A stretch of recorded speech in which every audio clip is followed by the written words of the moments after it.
How to play 1v1 in PUBG Mobile. Welcome back to Let Me Help, and let's start with this video. Launch a PUBG application in your mobile device. Make sure that it is up to date and you are logged into an account.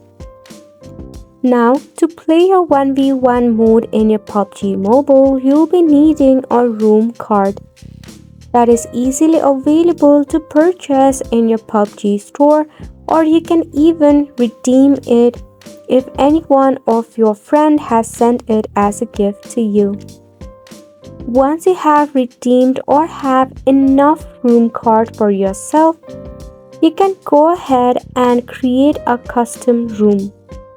Since there is no default 1v1 mode, you'll be able to customize a room to achieve a 1v1 battle with your friend. You can configure the room setting by selecting your map, selecting your team mode or solo if to ensure a true 1v1 fight. Max player will be up to 2. You can also enter your password to keep it private for your 1v1.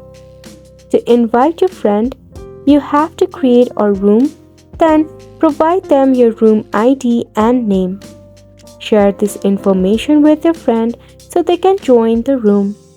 And that is all for the video as well. Thank you so much for tuning in.